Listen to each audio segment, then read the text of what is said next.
l'histoire, Saïd Yahya Chérif sur Beurre FM.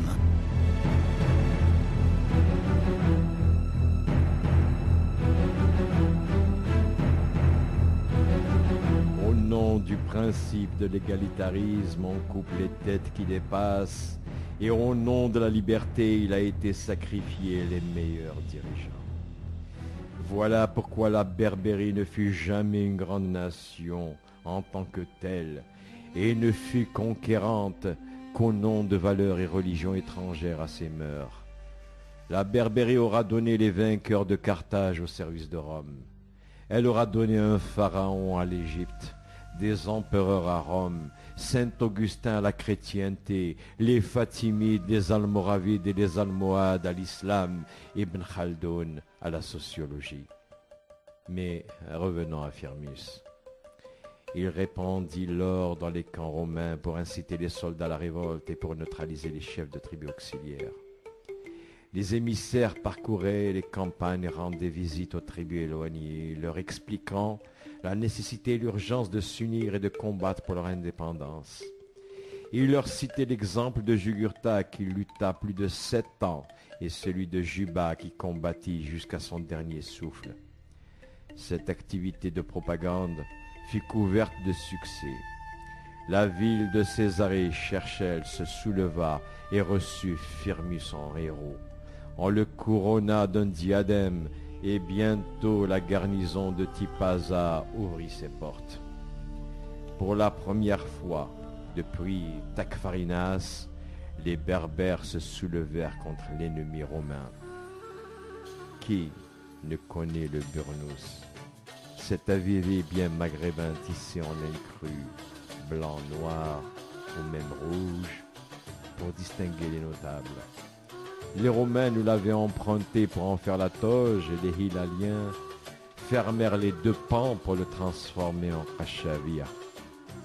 Avivé, Azgar, le burnous rouge que portait jadis la garde rapprochée de Massinissa, couvre les épaules d'un nouvel Aglide, Firmus. Une description de Firmus nous est parvenue. Un physique impressionnant, tout de rouge vêtu, de larges bracelets de bronze cerclés des bras qu'il avait vigoureux.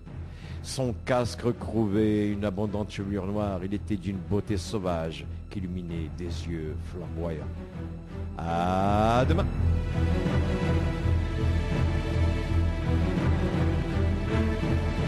Saïd Yahya Chérif sur Beurre FM.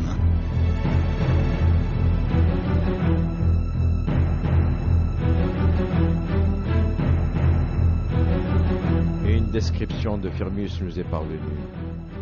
Un physique impressionnant, tout de rouge vêtu, de larges bracelets de bronze cerclés des bras qu'il avait vigoureux. Son casque recouvrait une abondante chevelure noire. Il était d'une beauté sauvage qui illuminait des yeux flamboyants. Firmus est maître de la Berbérie centrale, mais voilà que s'avance Théodose, à la tête de nombreuses légions épaulées par des tribus numides à la solde de Rome. Il dégage la ville de Césarée tandis que Firmus se replie sur les montagnes proches du Chénois. Une guerre d'usure va s'ensuivre. Les Berbères harcèlent les garnisons romaines, lesquelles ripostent par de féroces répressions. Les terres brûlent, les greniers mis à sac, les paysans réduits à l'esclavage. Puis Théodose se porta à l'ouest où les tribus maziques venaient de se soulever. L'armée romaine fut prise en étau dans les défilés de l'Atlas par une forte armée berbère qui mit en pièces cavalerie et infanterie. Théodose réussit à battre en retraite, laissant sur le champ de bataille quantité de morts et de blessés. Affaibli, il va, moyennant de grandes quantités d'or, recruter des tribus mercenaires. Ne pouvant réduire militairement Firmus, il va entreprendre un travail de sape au sein des chefs de tribus confédérés, promettant aux uns capitulation honorable, aux autres fortune et distinction. Les plus cupides abandonnèrent l'alliance avec Firmus, soit pour rallier les forces adverses, soit pour se retirer dans leurs terres fortune faite. Ces défaillances, ces lâchetés vont affaiblir considérablement les forces combattantes de Firmus. Il se retira pour un temps chez son ami Igmasen, l'Aglide du Titeri. Là, avec son frère Masuka, il va lancer un appel solennel à tous les Aglides de Berbérie, les invitant à l'union sacrée pour bouter les Romains au-delà des flots. Tandis que Firmus tentait de regrouper les forces berbères, Igmasen et Masuka se portèrent devant les armées romaines. Après une journée entière de combats acharnés, Masuka fut tué. Igmasen se replia, lui, sur les collines voisines pour attendre les renforts de Firmus. Firmus va commettre une erreur de stratégie. Au lieu de pousser son avantage, pour suivre Théodose et l'acculé, il préféra rester sur place pour reconstituer ses pertes. À demain!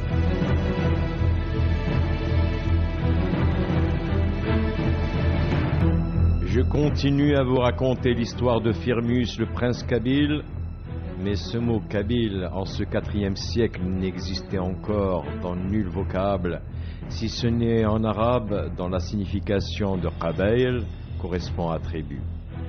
Si j'utilise ce mot impropre pour l'époque, puisque les Arabes étaient encore inconnus en ces contrées et que l'islam n'est pas encore révélé, c'est juste pour circonscrire cette région composée de berbères balanos. Les Kabyles sont des berbères parmi tant de berbères. Des Imaziren, hommes libres, vivant dans cette immense Hamazra qui se perd dans les sables du désert. Cette région au centre-nord, confédération de tribus Zouawa, Senhaja, Kotama, donatiste dans son christianisme, polythéiste dans la tradition de ses cultes, circoncilienne dans ses révoltes, et maintenant sous la direction de l'Aglide Firmus.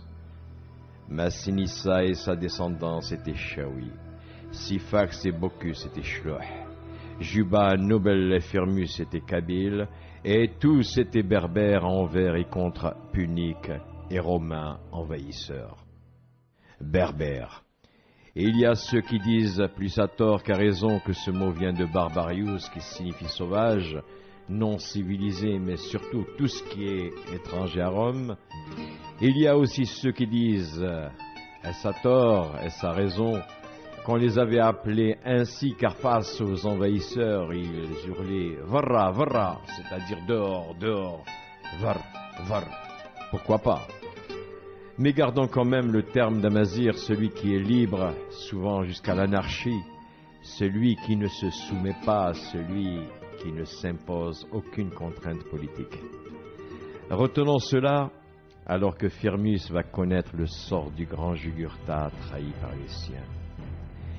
J'avais déjà évoqué je ne sais quelle malédiction, de Ouasso, comme on dit, mais cela n'explique pas tout et encore moins cette tendance quasi atavique des Berbères à l'autodestruction. La puissance de Rome, c'est la tradition de la couronne de laurier qui honore les meilleurs des citoyens. La faiblesse de la Berbérie, c'est la tradition de la couronne d'épines que l'on tresse à tous les hommes, à toutes les femmes qui se distinguent. Au nom du principe de l'égalitarisme, on coupe les têtes qui dépassent et au nom de la liberté, il a été sacrifié les meilleurs dirigeants. Voilà pourquoi la Berbérie ne fut jamais une grande nation. À demain!